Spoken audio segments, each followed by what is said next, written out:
2월 14일이 무슨 날인 줄 아십니까? 그제? 우리 권사님들이 수상한 그녀 영화를 본 날입니다. 생선을 조릴 때는 무를 깔고 무를 생선 위에 엎어야 맛나게 생선 조림이 된다. 그렇죠? 그거 안 봐도 다 아시는 거죠? 2월 14일은 수상한 그녀를 본 날이지만 문화적으로 또 우리 젊은이들은 발렌타인데이로 이렇게 알려져 있고 또 떠들썩합니다. 원래 이 발렌타인데이는 로마 캐톨릭 주교 중에 한 분인 이 발렌타인 주교의 순교일을 기념하는 날이었습니다. 이 발렌타인 주교가 있을 때 당시 로마 황제였던 클라우디우스 2세가 이 군인들의 군기 문란을 우려해서 또 남자들을 더 많이 군대에 입대시키고 강제 징집해서 전쟁터로 이렇게 보내는데 막 사랑에 빠지고 결혼하고 그러면 이 제대로 안 돼서 혼인 금지령을 내렸습니다. 몇 살 때까지. 근데 막을 수 없는 게 남녀간의 사랑 아니겠어요? 그러니까 이제 군인 들어가기 전이나 혹은 군대 가서도 내 사랑하는 여자를 다른 이에게 뺏길 수 없다. 결혼해야 되겠다.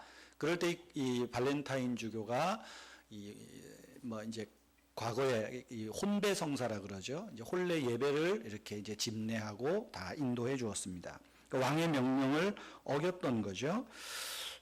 그래서 이 로마 황제가 이 발렌타인을 이제 죽이고 처형하게 됩니다. 그래서 후대 사람들이 그 순교일을 기념해서 이 젊은 남녀의 사랑이 이렇게 순진하고 좋다.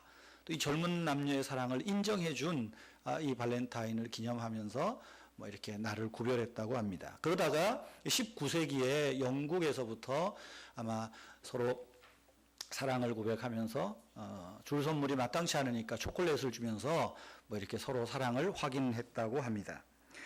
우리나라에서 발렌타인데이 하면 초콜릿을 주기도 하는데 누가 누구에게 주는 겁니까? 뭐 줘봐야 알지. 또 받아봐야 알고. 여자가 남자에게 주는 날이라고 합니다. 남자가 여자에게 주는 날은 화이트데이. 많이 받아보셨는가 봐.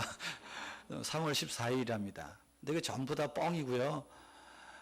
우리나라에서 지금 이 여자가 남자에게 주는 이 발렌타인데이의 전통은 일본식 발렌타인입니다. 제가 인터넷을 찾아봤더니 철저하게 우리나라의 이 발렌타인데이는 일본식입니다. 1936년에 일본 고베에 있는 한 제과업체에서 초콜릿을 만들었는데 그 초콜릿 이름을 발렌타인이라고 했답니다. 그래서 발렌타인 초콜릿 광고를 하지요. 그럼 이제 일본 사람들은 또 유럽 하면 좀 저속한 표현으로 환장을 하거든요. 일본 애들은. 그러니까 이제 발렌타인 남녀의 사랑 해가지고 이제 발렌타인 초콜릿을 만들어서 광고를 했습니다. 그러면서 이제 발렌타인데이는 초콜릿을 선물하는 날 대히트를 쳤습니다. 그러다가 1960년에 일본 모리나가 제과에서 이제는 조금 새로운 이벤트를 합니다. 발렌타인데이에는 여성이 남성에게 초콜릿을 선물하면서 사랑을 확인하는 날이다. 이게 이제 또 대히트를 친 거예요. 그리고 이게 우리나라에 들어와서 그냥 발렌타인데이 하면 아무 생각 없이 이래저래 선물을 하기도 합니다. 우리 드림이도 발렌타인데이 때 초콜릿을 받았는데 남자한테 받았답니다. 여자한테 안 받았어요. 남자한테 받았다고 그래 합디다. 자, 어쨌든 그래요. 어찌 보면 이 발렌타인데이 초콜릿을 여자가 준다, 남자가 준다, 어쨌든 떠나서 철저하게 상술입니다. 상술입니다. 미국 사는 분에게 물어봤어요. 미국에서 발렌타인데이도 떠들썩한 것 같은데 어떻게 하느냐 그랬더니 미국에서는 여자가 남자에게 초콜릿을 주거나 그런 일은 없답니다. 그럼 어떻게 발렌타인데이를 하나 그랬더니 주로 남자가 발렌타인데이에 꽃을 주거나 초콜릿을 주거나 선물을 주면서 사랑을 고백한대요. 그러니까 이 여자가 남자에게 주는 것은 철저하게 일본식이고 우리나라, 일본, 요런 것 같아요. 해방된 지 70년이 넘었는데 여전히 우리는 시합을 해도 일본은 이겨야 된다 그러면서 일본을 전부 뒤쫓아가는 참 이해가 안 되는 그런 일인 것 같습니다. 내가 발렌타인데이 때 초콜릿을 못 받아서 지금 한풀이 이야기를 하는 것 같은데. 이런 때에 인터넷에서 그런 글들이 올라옵니다. 발렌타인데이를 안중근의 날로 기념하자. 혹이론 본지 모르겠어요. 안중근 의사. 왜 그런 거 하니 2월 14일은 안중근 의사가 일본 재판부에 의해서 사형 선고를 당한 날이라고 합니다. 우리가 잘 아시는 대로 안중근 의사, 또 의사 그러니까 젊은 사람은 내과 의사야, 외과 의사야, 또 의로운 선비입니다. 이 안중근 의사가 1909년 10월 26일 중국 하얼빈에서 당시 뭐 총사령관이라 할 수 있는 이토 히로부미를 저격하지 않았습니까? 그리고 그 자리에서 체포가 되어서 리순 감옥에서 수감 생활을 합니다. 그러다가 1910년 2월 14일 일본 재판부에 의해서 사형 선고를 받은 날입니다. 그래서 젊은이들 중에서 또 어떤 분들 중에서는 이 너무 상술에 놀아나지 말고 좀 이 의미 있는 날, 정말 우리 민족을 생각할 수 있는 날로 이 안중근의 날로 정하자. 뭐 어쨌든 이런 운동이 지금 한켠에서 일어나고 있습니다. 그러다가 안중근 의사가 3월 26일 꼭 42일 만에 사형이 집행되어서 형장에 이슬이 되셨습니다. 그래서 2월 14일을 안중근의 날로 기념하자. 아주 의기 있는 주장이라고 저는 생각을 합니다. 그런데 사형 선고를 당한 이후가 중요합니다. 뭐 보통 재판은 일본이 자기의 합법성을 위하면 3심까지도 뭐 의도적으로 끌고 가지 않겠습니까? 그럴 때에 안중근 의사의 어머니 조 마리아 여사의 마지막 편지가 잔잔한 감동을 주고 있습니다. 제가 몇 년 전에 조 마리아 여사의 편지를 소개했다고 합니다. 근데 저는 기억이 안 납니다. 제 아내가 그러는데 소개했다고 그래요. 그래서 좀 아무리 찾아봐도 어제 우리 그래서 우리 전미도 양에게 전미도가 그때 안중근 의사의 뮤지컬 영웅이라는 뮤지컬에 랑랑 역을 맡아서 야, 너 언제 이거 했냐 했더니 공연한 사람도 잘 모릅니다. 3년인지 4년 전인지. 제가 소개를 했다 그래요. 근데 저도 기억이 안 나니까 여러분도 다 기억이 안 날 것 같아서 한 번 더 소개를 합니다. 이런 글입니다. 네가 만약 늙은 어미보다 먼저 죽은 것을 불효라 생각한다면 이 어미는 기꺼이 웃음거리가 될 것이다. 너의 목숨은 한 사람의 목숨이 아니라 조선 전체의 공분을 짊어지고 있는 것이다. 네가 항소를 한다면 그것은 일제의 목숨을 구걸하는 일이다. 구걸하는 짓이다. 네가 나라를 위해 이에 이른즉 땀만 먹지 말고 죽으라.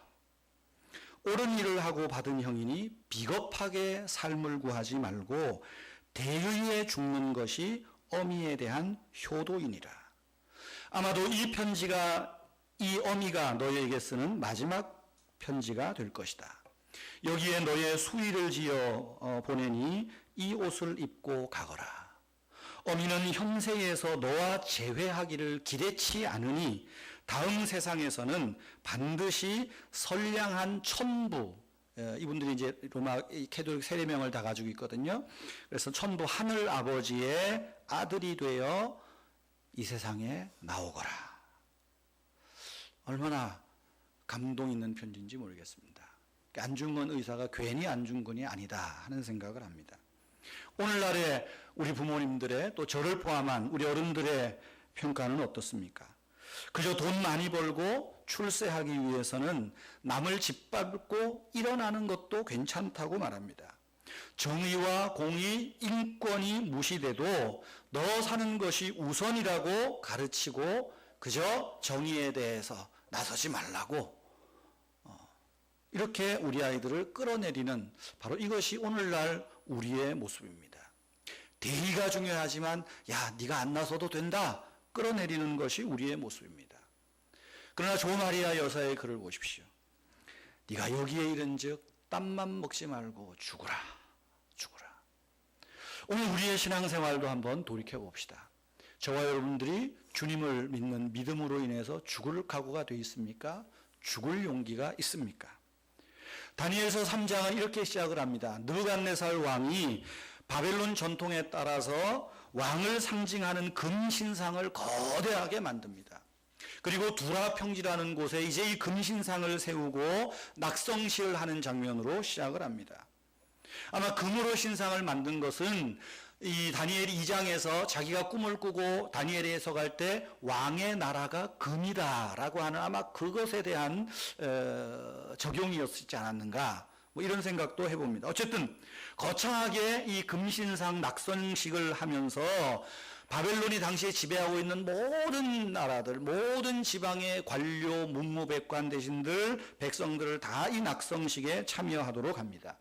그리고 동원할 수 있는 모든 악기들을 다 동원해서 웅장한 오케스트라 연주를 하게 합니다. 그리고 명령을 내립니다. 이제 너희에게 이 웅장한 오케스트라 연주가 시작되면 너희는 일제히 이 금신상에 절을 해라. 절을 해라. 그렇게 명령을 내립니다. 뿐만 아니라 또 이런 말을 하죠. 지위고하를 막론하고 금신상에 절하지 않는 사람은 활활 타오르는 풀무불에 던져 넣을 것이라 공포를 합니다. 이제 오케스트라 연주가 시작되고 거기에 모인 모든 사람들이 일제히 머리를 숙이고 허리를 숙여 절을 합니다. 그럴 때 모두가 고개를 숙이고 절을 할 때 단연 돋보이는 세 사람이 있었습니다. 왜 돋보였을까요?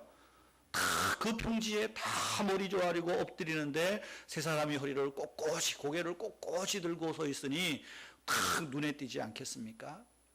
이것을 본 갈대아 족속 사람들, 갈대아 족속의 신하들이 이제 왕에게 말합니다. 왕이여, 유다 사람 중에 특별히 왕이 신임하고 왕이 믿고 왕이 각별히 여기는 사드락, 메삭, 아벳느고 이 세 사람이 왕의 신상에 절하지 않았습니다. 왕께서 말씀하신 대로 이제 풀무불에 던져야 되겠습니다. 이렇게 참소를 합니다. 여러분, 왕이 이 말을 듣고 얼마나 분노를 내는지 모릅니다. 사실상 느부갓네살 왕은 다니엘뿐 아니라 이 세 사람 역시 신앙의 지조와 절개를 가진 사람이라는 것을 잘 압니다. 그럼에도 불구하고 이 사람들이 절하지 않았다는 소식에만 분노하고 맙니다. 이렇게 분노하는 이유가 여러 가지 있겠죠. 왕 입장에서 보면 어떻습니까? 섭섭하기도 하고 배신감도 있었을 것입니다. 내가 그래도 너네들을 얼마나 아꼈는데, 내가 너네들을 얼마나 신임했는데, 저 남쪽에 유다, 그 이름도 없는 유다 족속의 사람이지만 너희들의 그 총명과 지혜를 내가 귀히 여겨서 이 바벨론의 관료로 삼고 커다란 벼슬도 내렸는데, 한 번 정도 내 체면을 봐서라도 절을 할 수 없었을까? 그런 서운함이 있지 않았겠어요? 그 서운함이 넘어서 배신감으로 느껴집니다. 그러니까 분노를 합니다.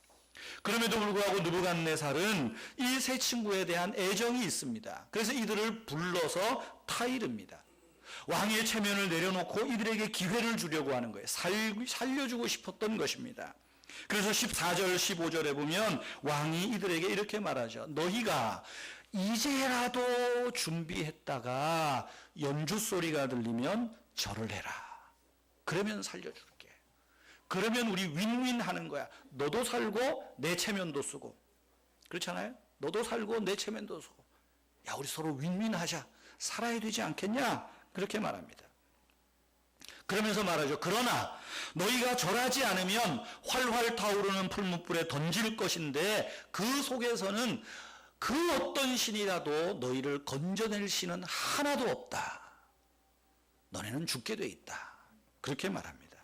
왕이 설득하고 회유하는 장면입니다. 그런데 이 왕의 이야기에 대해서 세 친구의 대답은 단호합니다. 거침이 없습니다. 16절 18절에서 어떻게 말합니까? 이 세 사람이 왕에게 대답하여 이르되 느부갓네살이여, 우리가 이 일에 대하여는 왕에게 뭐 할 필요가 없다고요? 대답할 필요가 없습니다. 이 일에 대해서는 왕에게 그 어떤 말을 할 일고의 가치도 없습니다. 단호하게 이야기를 합니다. 그러면서 말하죠. 왕이여, 우리가 섬기는 하나님이 계시다면 우리를 맹렬히 타는 풀무불에서 건져내시겠고 왕의 손에서도 건져낼 것입니다. 그러나 그렇게 하지 않을지라도, 그렇게 하지 아니할지라도 왕이여, 우리가 왕의 신들을 섬기지도 아니하고 뿐만 아니라 왕이 세우신 금신상에 절하지도 아니할 줄을 아십시오. 한마디로 거절하는 것입니다. 이들은 이미 두라 평지에 금신상을 세우고 낙성식을 한다고 할 때 아마 올 때부터 이런저런 생각이 있었을 거예요. 그것까지껏 뭐 생명도 없고 호흡도 없고 그저 뭐 하나 까딱 우리가 고개 하나 숙이는 거 가지고 뭐 어떻게 되겠나. 우리가 살아야 하나님을 위해서도 일을 하고 우리가 살아야 우리 민족을 위해서도 뭔가 좀 일할 수 있지 않을까. 아마 이런 마음이 있었을지도 모르겠어요. 그런 갈등이 왜 없었겠어요. 왕이 우리를 이렇게 총애하는데, 왕이 우리를 이렇게 믿어주는데 왕의 체면을 봐서라도 그래 절하라 그러면 한 번만 죽었다 그리고 절을 하자, 왜 이런 마음이 없었겠어요. 그러나 또 한편의 마음은 반대의 마음입니다. 아니야, 그래도 그럴 수 없어. 생명의 주인이신 하나님 외에 다른 신에게 절한다는 것은 있을 수 없는 일이다. 사람이 한 번 죽는데 신앙의 절개를 지키지 못하고 지키지 못하고 산들, 그게 살아있는 건 아니지. 그래, 우리 기꺼이 죽자. 아마 이런 결정을 내리고 두라에 왔을 겁니다. 그리고 그들의 시나리오대로 절을 하게 하고 절을 안 하니까 이제 이 죽게 생긴 것입니다. 이들의 결심은 단호합니다. 살아도 죽은 것처럼 살 것이냐, 죽어도 산 것처럼 살 것이냐. 여러분, 안 죽는 의사와 혹은 뭐 이렇게 저렇게 오르내리는 뭐 친일을 했다는 분들의 이야기의 특징이 무엇입니까? 죽어도 살 길을 택한 분들은 아직까지 그 이름이 빛을 내고 있습니다. 그러나 일제 초창기에 뭐 이렇게 저렇게 많은 운동을 하다가 1930년대 지나서 일제 그 만행이 극에 달할 때 변심한 분들이 있어요. 변심한 분들이 있죠. 이런 분들은 살았어도 사실은 산 게 아닙니다. 이 세 사람은 결정하는 겁니다. 살아도 죽는 것처럼 사느니 차라리 죽고 살자. 죽고 살자. 여러분, 그러니까 이 왕은 문무백관 대신들 앞에서 또 한 번 망신을 난 것 아닙니까? 그래서 더욱 분노를 내고 명령을 내립니다. 평소보다 불을 7배를 더 뜨겁게 해서 저 사람들을 결박해서 풀무불에 던져버려라. 성경의 중간에 보면 이제 이 다니엘, 이 세 친구 사드락 메삭 아벳느고를 결박해서 끌어다가 불에 던지는 사람들이 타 죽을 정도로 불을 아주 뜨겁게 하였습니다. 그리고는 왕은 이제 이 풀무불에 던져진 이 사람들이 어떻게 되나 아마 이렇게 관찰했던 것 같아요. 그런데 관찰하다가 깜짝 놀라서 자리에서 벌떡 일어납니다. 우리가 결박하여 불 가운데 던진 자가 세 사람이 아니더냐. 그런데 저 불 속에 결박되지 않은 네 번째 사람이 불 가운데 다니는데 마치 신의 아들과 같다.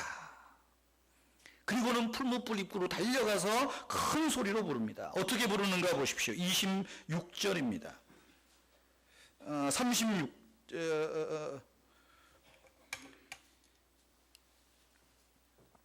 26절, 3장 26절입니다. 26절 같이 한번 읽겠습니다. 시작. 느부갓네살이 맹렬히 타는 풀무불 아귀 가까이 가서 불러 이르되 지극히 높으신 하나님의 종 사드락 메삭 아벳느고야 나와서 이리로 오라 하매 사드락과 메삭과 아벳느고가 불 가운데로 나오니라. 근데 불에서 나오는데 어떻다 그래요? 몸에 상함도 없고 그을름도 없고 머리털도 겉옷도 타는 냄새가 없었습니다. 이 광경을 보고 느부갓네살이 얼마나 기겁했겠습니까? 그래서 느부갓네살이 이 사실을 보고 무릎을 꿇습니다. 그리고는 어떻게 말합니까? 38절에서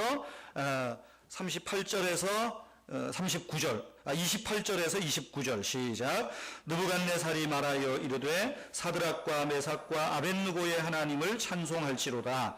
그가 그의 천사를 보내사 자기를 의뢰하고 그들의 몸을 바쳐 왕의 명령을 거역하고 그 하나님 밖에는 다른 신을 섬기지 아니하며 그에게 절하지 아니한 종들을 구원하셨도다. 그러므로 내가 이제 조서를 내리노니 각 백성과 각 나라와 각 언어를 말하는 자가 모두 사드락과 메삭과 아벳느고의 하나님께 경솔히 말하거든 그 몸을 쪼개고 그 집을 거름토로 삼을지니 이는 이같이 사람을 구원할 다른 신이 없음이니라 하더라. 여기 왕의 고백을 보십시오. 너희를 불 속에서 건져낼 신이 없다. 그 어느 신도 너희를 불 속에서 건져낼 신이 없다. 15절에서 그렇게 말했거든요. 그런데 그 고백이 180도 바뀝니다. 뭐라고 말해요? 지극히 높으신 하나님의 종 세 사람을 불러 나오라고 말합니다. 그러면서 뭐라고 말해요? 너희를 하나님이 건지셨다고 이야기하는 것 아니겠어요? 그리고 이제는 모든 민족들에게 바벨론 경내에 조서를 내립니다. 이 하나님, 이 사람들을 살리신 이 하나님의 이름을 경솔히 부르면 그 몸을 쪼개고 그 집을 거름토로 삼을 것이다. 다시 말하면 하나님을 경배하고 하나님을 높이라 이야기하는 것이죠. 여러분, 우리 신앙생활에서 늘 이것이 중요합니다. 하나님이냐 우상이냐. 어쩌면 늘 이 갈림길에 서 있습니다.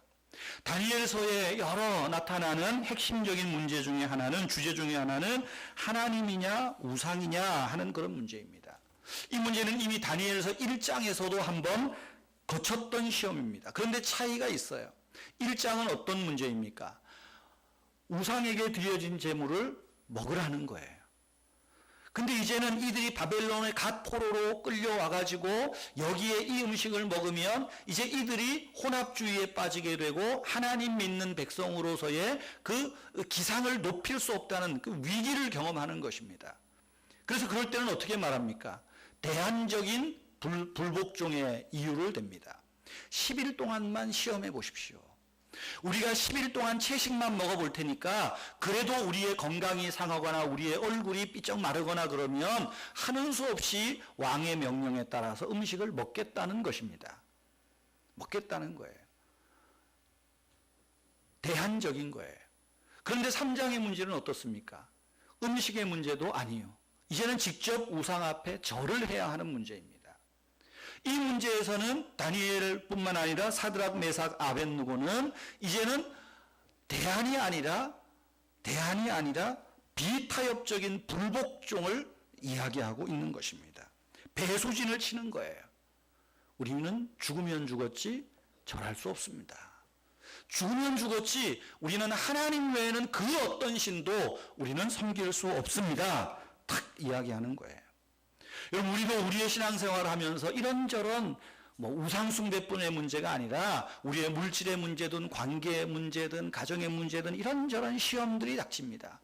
그럴 때 여러분, 우리는 이 시험을 정말 내 목숨을 걸고 배수진을 칠 것이냐 아니면 어느 정도 타협하는 불복종의 자세를 택할 것이냐. 자, 그러면 내가 하나님을 섬기기 위해서 이렇게 해볼 테니까 그때 당신 뜻대로 되면 내가 당신 뜻 따르겠지만 내가 하나님을 섬기고 하나님을 믿으면서도 일이 더 원활하게 잘 되면 당신이 내 뜻 따라오시오. 이런 타협점을 이야기할 수도 있어요. 그러나 또 한편으로는 어때요? 타협할 수 없는 겁니다. 배수의 진을 치는 것입니다. 다니엘서의 문제는 이런 문제가 다 복합적으로 나와 있어요. 여러분, 특별히 다니엘 3장에서 오늘 우리에게 주시는 교훈이 여러 가지 있습니다. 첫째는 어떤 교훈일까요? 우리의 신앙을 지키기 위해서 우상 숭배를 거절하다가 박해를 당할 때 하나님께서 반드시 보호하시고 지켜주신다는 믿음입니다. 내가 하나님을 섬기기 위해서 우상을 숭배하고 하나님 외에 다른 그 어떤 것에 대해서 철저하게 불복종하지만 그것 때문에 박해를 당할 수 있지만 하나님이 나를 반드시 보호하고 지켜주신다. 이 믿음이 여기에 있는 거예요. 그래서 18절에서 그렇게 말하는 것 아닙니까? 17절에서 왕이여 우리가 섬기는 하나님이 계시다면 우리를 맹렬히 타는 풀무불 가운데서 능히 건져내시겠고 왕의 손에서도 건져내십니다. 하나님이 건져주신다는 믿음이 있어요. 이런 믿음이 우리에게도 있기를 바랍니다. 역경과 박해와 핍박의 한복판 속에서도 하나님께서 구원과 은혜의 대반전을 일으키실 것이다. 이 믿는 믿음입니다. 두 번째로 다니엘 3장에서 주는 교훈이 또 하나 있어요. 그러나예요. 설령 이런 상황 속에서 하나님이 극적으로 구원해 주시지 않는다 할지라도 여전히 하나님을 믿고 죽을 수 있다는 고백입니다. 하나님이 지금 내 상황을 역전시키지 않아도 나는 하나님 붙든 이 손을 놓지 않겠다는 것입니다. 하나님 때문에 죽으면 죽겠다는 거예요. 하나님 때문에 손해보면 손해보겠다는 겁니다. 주님 때문에 망하면 망하겠다는 거예요. 아이고 하나님 뭐 나 살고 봐야지. 나 살고 봐야지. 내가 살아야 하나님도 살지. 이게 아니에요. 내가 죽어도 내가 망해도 내가 손해봐도 하나님이 지금 이 상황에서 나를 극적으로 구원해 주시지 않아도 나는 하나님 믿는 믿음을 포기할 수 없습니다. 하나님을 놓을 수 없습니다. 그 고백입니다. 세 번째 오늘 본문에서 주는 교훈이 또 하나 있어요. 여러분 신자들이 이 고난과 박해 가운데 죽을 수도 있어요. 하나님의 극적인 은혜로 구원받을 수도 있어요. 그런데 신자들이 그 믿음을 지키다가 고난과 박해를 받는 이것은 불신자들에게 감동을 준다는 것입니다. 불신자들에게 영향력을 끼친다는 거예요. 여러분 느부갓네살을 보십시오. 이가 분노하고 풀무불에 집어넣었어요. 고난 앞에서도 박해 앞에서도 죽음 앞에서도 하나님에 대한 이 신앙 고백, 하나님에 대한 이 믿음을 지킬 때에 분노하고 괘씸해서 풀무불에 넣었지만 결과는 어떻습니까? 아까 우리 읽은 말씀대로 보면 지극히 높으신 종 하나님의 사람들이라고 말하죠. 26절에 지극히 높으신 하나님의 종 사드락 메삭 아벳느고야. 하나님의 사람으로 인정하는 것입니다. 그래, 내가 너희의 신이 아니라 하나님이 너희의 신이고 너희는 내 종이 아니라 지극히 높으신 하나님의 종이다. 인정하는 것이죠. 뿐만 아니라 어떻게 해요? 28절, 29절도 보십시오. 그가 그의 천사를 보내사 자기를 의뢰하고 그들의 몸을 바쳐 왕의 명령을 거역하고 그 하나님 밖에는 다른 신을 섬기지 아니하며 그에게 절하지 않은 종들을 하나님이 구원해 주셨다. 과연 하나님이 살아계신다. 감동을 주는 거예요. 감동을 주는 거예요. 그러면서 29절에 보세요. 하나님의 이름을 경솔히 여기는 자를 쪼갤 것이고, 터키가 지금은 이슬람권이지만 이제 중세 막 넘어가면서 터키에 아주 이 신앙이 맹렬할 때가 있었어요. 이제 터키가 이제 오스만 제국이 들어오고 막 이렇게 되면서 이제 이 기독교의 대대적인 박해가 있습니다. 그 문헌에 의하면 이 42명의 이 기독신자들을 잡아다가 추운 겨울에 이제 자 너희가 이 차가운 물 속에서 동사하겠는가? 너희가 하나님을 배반하고 우리를 따라서 살겠는가? 그럴 때 이분들이 기꺼이 하나님을 위해서 죽기로 작정합니다. 죽기로 작정. 다 얼음구덩이에 들어갑니다. 그 꽁꽁 얼음 탁 들어가서 빡 죽으면 얼마나 좋겠어요. 그 고통이 얼마나 심하겠어요. 그런데 그래도 이제 웃으면서 자 너희가 여기서 지금이라도 늦지 않으니까 하나님의 이름을 욕하고 나오면 내가 너희를 살려주겠다. 그랬더니 그 중에 한 청년이 너무너무 고통스러워서 나 하나님 필요 없다고 그리고 뛰쳐나옵니다. 뛰쳐나왔더니 이 사람들이 어떻게 했을까요? 따뜻하게 끓는 물에 자 여기 들어가서 몸을 녹여라. 그리고 끓는 물에 들어갔더니 어떻게 됐겠어요? 심장마비로 그 자리에서 죽었습니다.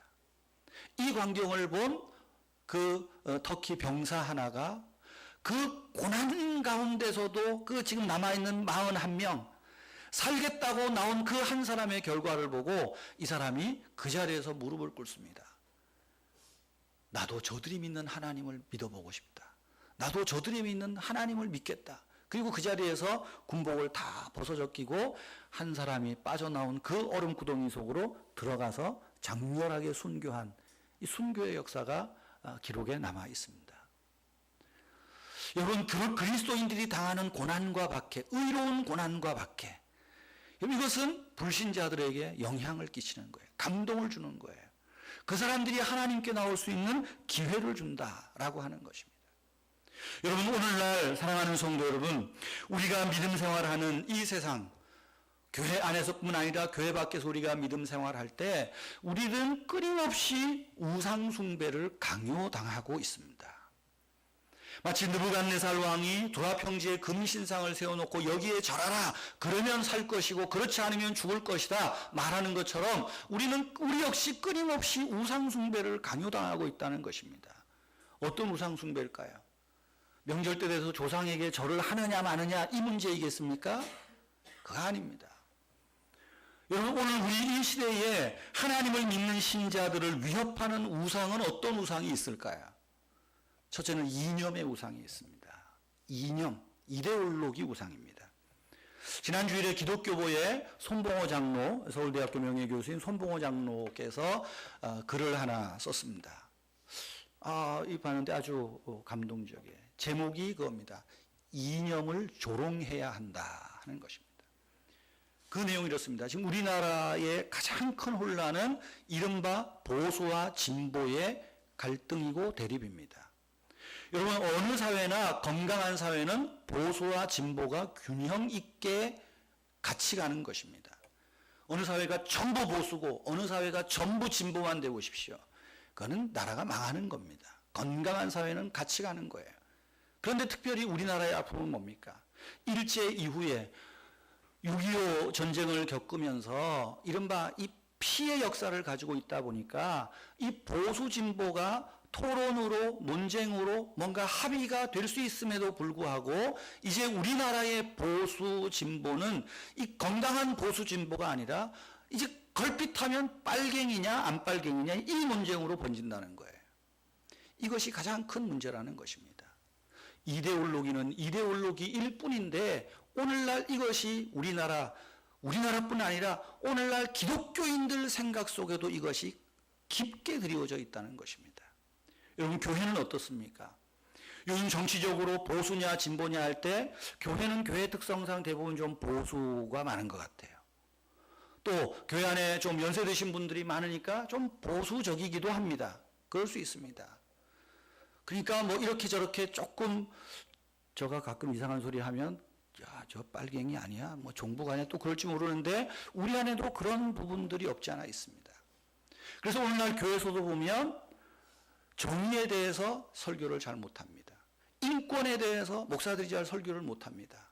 왜? 이거 잘못하면 종북 좌파 될까 봐. 또 인권 정의 설교하면 좀 연세 드신 보수 쪽에 가까우신 분들은 그렇지만 또 이거 얘기 안 하고 또 전부 또 다른 얘기만 하면 젊은 사람들은 야, 우리 목사님은 꼴통 보수야. 뭐 또 이렇게 그러니까 아예 이야기를 안 하려고 해요. 그런데 또 어느 또 용감한 분들은 거침없이 말하죠. 무슨 시국 집회다 뭔 집회다 나가서 하는 거 보면 왜 이렇게 또 목사들, 장로들, 권사들이 많이 나가는지 몰라요. 가가지고 뭐 빨갱이 물러가라 뭐 하라. 그러니까 사회에서 이른바 꼴통 보수 소리도 듣고 합니다. 교회가 신학적인 입장이 아니라 우리나라의 이상한 이념적 입장으로 양분되어 있습니다. 이념에 따라서 성경을 억지로 해석하려고 하는 거예요. 이것이 오늘날 교회 안에 이념의 우상이다. 이념의 우상이다. 여러분, 우리의 가치 판단의 기준은 보수도 진보도 아닙니다. 자본주의도 민주주의도 아닙니다. 사회주의도 아닙니다.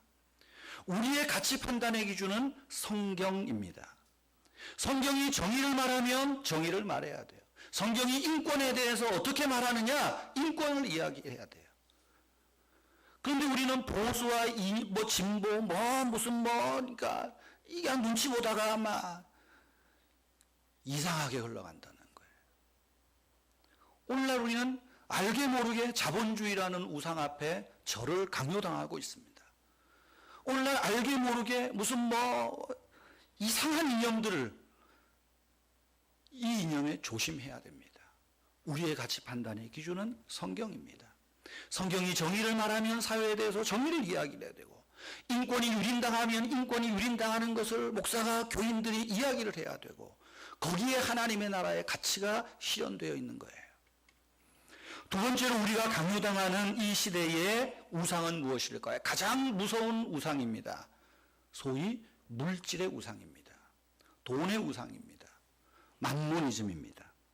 골로새서 3장 5절에 보면 탐심은 우상 숭배니라 이야기하고 있습니다. 탐심이 우상 숭배입니다. 왜 탐심이 일어납니까? 과도한 물질에 대한 욕심입니다. 여러분, 명절에 조상에게 제사를 지내건 안 지내건 여러분, 이것이 우상 숭배의 기준이 아닙니다. 신약성경 어디를 봐도 조상에게 절하고 안 절하고 이건 사실 별개 문제예요. 그래서 우리가 지금 당하고 있는 문화적인 여러 여건의 해석이 필요하죠. 그건 내가 명절 때도 몇 번 이야기를 했지만, 또 괜히 오늘 이 얘기했다고 조상에게 절하라 이렇게 해석하지 말고, 성경에서 주님이 말하는 게 뭐예요? 탐심이 우상이고 물질이 우상이라는 거예요. 그래서 예수님께서는 만몬, 물질, 이것이 하나님 자리를 차지할 만큼, 우리 마음에 하나님 자리를 차지할 만큼 강력한 힘이 있기 때문에 뭐라고 말씀하셔요? 너희는 하나님과 재물을 겸하여 섬기지 못할지니라. 하나님과 재물을 겸할 수 없다는 것입니다. 그렇게 아예 못을 박은 거예요. 하지만 우리가 이 땅에 살면서 어떻습니까? 우리 인간들은 기본적으로 먹고 마시고 입는 이런 실존적, 실제적 삶의 필요들을 늘 가지고 있습니다.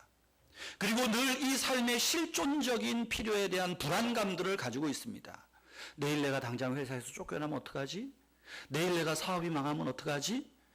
그러기 위해서는 내가 좀 돈을 악착같이 벌어둬야 되겠다. 악착같이 모아둬야 되겠다. 그래서 재물을 쌓아둡니다. 그리고 재물을 많이 쌓아두면 그것이 내 삶의 안녕과 행복을 보장하고 지켜줄 것이라고 그렇게 판단하고 믿습니다. 무슨 문제가 있습니까? 성경은 철저하게 우리의 주인은 하나님이고 우리가 관심을 둬야 될 것은 하나님 안에 우리의 만족이 있고 하나님께서 우리의 삶의 필요를 공급하신다는 이 믿음이 있어야 되는데, 우리는 그 하나님에 대한 하나님의 공급하심에 대해서는 잊어버리고 내가 이 땅에서 물질을 많이 쌓아두어야 내가 평안하다, 사단의 전략에 속는 것입니다. 마태복음 6장에 보시면 예수님께서 주기도문을 가르치시죠. 주기도문의 첫머리가 뭡니까? 하늘에 계신 우리 아빠여 시작을 합니다. 그리고 아빠의 이름이 거룩히 여김을 받으시고 우리의 죄를 용서해 주시고, 그 다음에 나오는 게 뭐예요? 일용할 양식을 주옵소서 하는 거예요. 그리고 그 주기도문 끝난 다음에 예수님께서 쭉 하시는 설교가 뭔 줄 압니까? 물질에 대한 설교가 처음부터 끝까지예요. 공중에 나는 새를 봐라. 들에 피는 백합화를 보라. 그들이 심지도 거두지도 않지만 하늘의 천부께서, 하늘의 아빠께서 그들을 먹이고 입힌다. 하물며 너희일까 보냐. 우리가 그 하나님을 아버지라고 고백한다면, 그 하나님이 우리에게 좋으신 분이라고 믿는다면, 우리가 이 물질이 최고라고 하는, 물질이 나의 전부라고 하는 이 물질에 강요당하고 물질에 복종당하는 이 우상에서 벗어나야 된다는 것입니다. 하나님이 우리의 필요를 공급하신다 이거예요. 내가 남들보다 좀 많지 않아도, 내가 남들보다 부자가 되지 않아도 하나님이 내 아빠시라면, 하나님이 내 아버지시라면 우리의 필요를 공급하시는 그 좋으신 하나님이 내 아빠신데 너희가 뭐가 부족하겠느냐 그 말이에요. 오늘날 세상을 보십시오. 모든 것이 다 돈으로 평가되고 돈으로 환산되는 세상입니다. 그래서 우리들 역시 알게 모르게 돈으로 평가받고 돈으로 인정받으려고 합니다. 여러분, 우리가 누군가를 평가할 때, 야, 저 사람 참 잘 산다, 잘 산다라고 말할 때 우리의 뇌 속에서는 어떤 생각이 강하게 지배합니까? 저 사람 부자일 거야. 저 사람 좋은 회사 다닐 거야. 연봉도 제법 많이 받을 거야. 사업도 많이 하겠지? 그러면 우리는 잘 산다고 이야기를 합니다. 그리고 좀 가난하고 지질이 궁상맞게 살면 어따 그래? 아이고, 얼마 전에 이렇게 못 사노. 기분 나쁜 소리죠. 그런데 여러분, 돈이 많아도 인간 이하의 삶을 사는 사람이 수두룩빽빽합니다. 돈이 없어도 인간답게 사는 사람이 더 많습니다. 전주의 어느 할머니는 폐지를 주워다가 거기에서 돈을 모으고 또 정부에서 무슨 기초수급 나오는 거 그거 모아서 작년 겨울에 200만 원인가 얼마 불이웃 돕기 성금 내셨다면서요? 누가 잘 사는 겁니까? 누가 멋지게 사는 겁니까? 요즘 젊은이들이 무슨 뭐 국민연금 포스터 응모했더니 65세에 어느 무엇을 드시겠습니까? 여행 가방을 들고 여행 다니시겠습니까? 폐지 줍는 손이 되겠습니까? 이따오 포스터를 그리고 있어요. 철저하게 물질의 우상 앞에 굴복당하고 있는 삶입니다. 올림픽에서 이상화 선수가 금메달을 땄잖아요. 금메달 따고 그 다음 날부터 신문에 나온 이 대대적인 이야기가 뭐예요? 얼마를 받느냐? 얼마를 받느냐? 빙상협회에서 얼마 받고 시청에서 얼마 받고 뭐 받고 광고에서 얼마 받고 쫙 전부 이제는 돈이에요. 돈이. 오늘 우리는 이 물질의 우상 앞에 강요당하고 있습니다. 야, 너 돈 없으면 죽어. 돈 없으면 죽어. 그래서 우리는 내 능력 밖에 일을 하려고 합니다. 그래서 우리는 내 능력 밖에, 그래 나도 돈 때문에 무시당하고 싶지 않다. 능력 밖에 일을 합니다. 그러다 결국은 거기에 치이고 만다는 것이죠. 여러분, 물질의 우상을 극복하는 방법이 있습니다. 어떤 방법일까요? 그 중에 하나가 11조 생활하고 이웃 구제하는 것입니다. 여러분, 11조를 하면 부자가 되겠다. 속지 마십시오. 11조에서 부자가 되겠다는 것은 만모니즘입니다. 11조에서 부자 되지 않습니다. 만모니즘입니다. 11조는 하나님이 주신 것, 하나님이 내 물질의 주인이시오, 내 생명의 주인이시오, 내 삶의 주인임을 고백하는 거예요. 이거예요. 하도 이것조차 안 하니까 말라기 3장 10절에서 요만큼 딱 한 줄 시험해 봐라. 하도 안 하니까 하나님이 그 말 한 거예요. 1년 내내 11조 했는데 그 다음에 월급 배로 띱디까? 속으면 안 됩니다. 우리가 11조 하는 것은 내 삶에서 더 이상의 물질이 내 왕이 아니고 물질이 내 주인이 아니고 하나님이 내 주인이라고 고백하는 거예요. 하나님이 내 주인이라고 고백하는 거예요. 물질이 나를 살리는 것이 아니라 하나님이 나를 살린다는 이 고백이에요. 물질의 우상을 극복하는 두 번째는 구제의 삶입니다. 내게 있는 건 나누는 거예요. 전도서 11장 1절에 보면 그러죠. 너는 네 떡을 물 위에 던지라. 네 떡을 던지라는 것은 네 물질을 던지라는 거예요. 물질이 필요한 사람들이 받을 수 있도록 물질이 필요한 사람들에게 좀 구제하라는 거예요. 누가 어려워서 지금 죽을 지경에 생겼으면 오른손이 하는 일을 왼손이 모르게 은밀하게 하라는 건 아닙니다. 뭐 공개적으로도 할 수 있어요. 그러나 신속하게. 야, 1년 뒤에 보자, 한 달 뒤에 보자가 아니라 지금 죽게 생긴 사람 있으면 내가 필요한 능력 안에서 당장이라도 구제하는 거예요. 이거 없으면 안 되는데.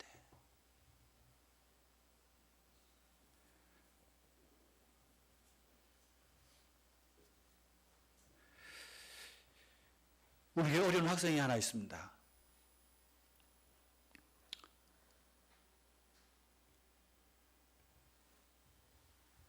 (1학년) 때 2분기 등록금을 못 내서 학교에서 언제까지 안 내면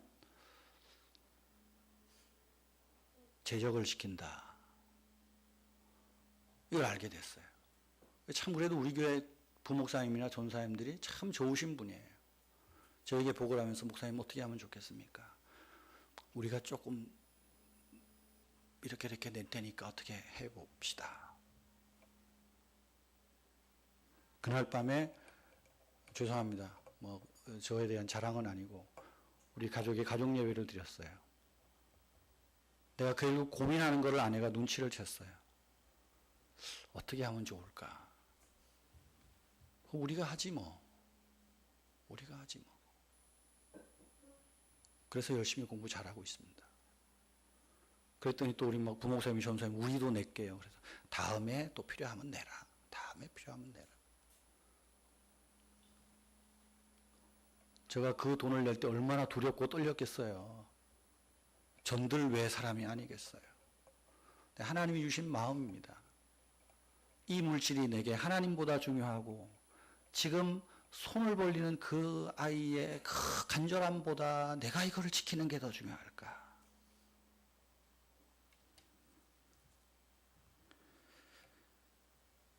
여러분, 물질의 우상 앞에 절하지 맙시다. 사도 바울이 어떻게 말해요? 내가 가난에도 처할 줄도 알고 부에도 처할 줄도 알고. 예수 믿으면 부자 된다고요? 부자 되는 게 하나님의 뜻이라고 누가 말해요? 거짓 복음입니다. 부자 되는 게 하나님 뜻 아닙니다. 성경 어디에 그런 말이 있어요? 부자가 하나님 나라에 들어가기가 심히 어렵도다. 요즘 어떤 사람의 강의가 화제가 됩니다. 한국교회에서 이 사람을 섭외하려면 그야말로 1년 전에 예약을 해야 된다고 합니다. 이 사람의 강의 주제는 이겁니다. 하늘은행에 입금하면 이자율이 3,000배다. 어떻게 생각하십니까? 하늘은행에 입금하면 이자율이 3,000배랍니다.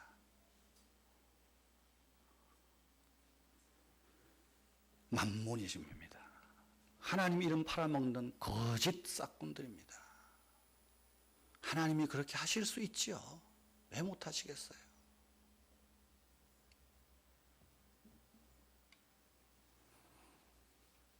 오늘날 교회 안에 이런 만몬이즘이 가득하다는 것입니다. 가득하다는 거예요. 하나님 앞에 하늘은행에 입금을 했는데 3,000배 이자율이 안 나오면 어떻게 할래요? 돌려달라 그럴래요? 어떤 사람은 그러대요. 내가 11조 하면 부자 된다 그래서 11조 했더니 부자도 안 되고 교회에다가 헌금 반환 청구 소송을 낸 사람도 있습니다. 교회가 죽어가는 겁니다. 교회가 죽어가는 거예요. 오늘날 간증은 전부 다 승리주의예요. 물론 그렇게 강의하는 사람은 자기가 우리나라의 0.5%에 들은 부자였는데 쪽박을 찼대요. 그런데 자기가 성경 원리대로 한번 성경 원리대로 살아봤더니 진짜 지금은 한 달에 1억 수입을 올린다고 합니다. 근데 어떻게 1억을 벌었는가에 대해서는 간증해서 말하고 있지 않아요. 그러면서 말해요. 기독교인은 거룩한 부자가 돼야 된다. 여러분 솔직히 까놓고 얘기해 봅시다. 거룩한 부자가 있습니까? 거룩한 부자가 있나요? 털면 다 먼지 나오죠? 승리주의에 속아서는 안 됩니다. 오늘날 다니엘, 사드락, 메삭, 아벳노고는 어때요? 하나님이 우리를 건져내실 것입니다. 그러나 그리 아니하실지라도 남들이 보기에는 풀무불에 들어가는 것이 패배예요. 죽음이에요. 그러나 그리 아니하실지라도 내가 믿는 하나님, 나의 왕이신 하나님을 내가 포기하지 못한다는 것입니다. 1919년 4월 18일 날 우리나라 경기도 화성군 바람면 제암리 교회에서 일어난 사건입니다. 일본이 일제 만행으로 예수 믿는 사람들을 제암리 교회당 안에다 다 가둬놓고 밖에서 문을 걸어 잠그고 불을 태워서 다 몰살시켰습니다. 근데 이 현장에서 유일하게 한 분이 생존했어요. 전동예 할머니입니다. 이분의 말에 의하면 제암리교회 성도들이 불 속에서 그 타 죽으면서 어깨동무를 하면서 하늘 가는 밝은 길이 찬송을 하고 감사 기도를 했대요. 하나님께서 이 사람들을 다 구해주셨나요? 사드락, 메삭, 아벳노고처럼 살려주었으면 얼마나 좋을까요? 다 타 죽었습니다. 그러나 이분들은 그리 아니하실지라도 이 신앙의 의기를 만천하에 보인 것입니다. 내가 일본 사람들의 신사에 참배에 절을 하고 그저 이 땅에서 잠깐 사느니 내가 천국 소망 바라보며 예수 그리스도 있는 믿음으로 죽음의 길을 택하는 거예요. 하나님이 그분들을 살려주시는 것이죠. 오늘날 우리의 믿음의 삶이 좀 이런 의기가 있으면 좋겠습니다. 좀 결단이 있으면 좋겠습니다. 정채봉 씨의 동화책에서 짧은 글이지만 이 쪽제비 털에 대한 글을 보았습니다. 이런 내용이에요. 쪽제비 값은 살코기에 있는 게 아니라 쪽제비 털에 있답니다. 그래서 쪽제비를 잡을 때는 총이나 칼을 절대 사용하지 않는다고 합니다. 왜냐하면 혹시나 칼이나 총을 사용해서 피가 묻으면 안 되기 때문에, 상하면 안 되기 때문에 절대로 무기를 사용하지 않는답니다. 그래서 영국에서 애용되는 쪽제비 사냥 방법이 있다고, 이렇게 글을 소개하고 있습니다. 사람들이 쪽제비를 잡을 때 쪽제비가 살고 있는 언덕을 포위해서 쫙 올라가는데, 이제 쪽제비가 도망갈 수 있는 길을 하나 딱 만들어주고 벼랑 끝에 탁 몰고 가고, 그 벼랑 끝 밑에다가는 커다란 웅덩이를 만들어 놓고요. 그 웅덩이에다가 오물을 잔뜩 씹어 놓는답니다. 그리고 막 몰아가면 이제 벼랑 끝에 딱 쓸 거 아니겠어요? 자, 어떻게 할까요? 쪽제비가 어떻게 할까요? 가만히 공손하게 잡힌답니다. 왜냐하면 쪽제비는 내가 잡힐지언정 내 털에 오물은 묻히기 싫다. 저는 그 글을 읽으면서 충격을 받았습니다. 나는 어떤가? 오늘 하루 예수 믿는 사람은 어떤가?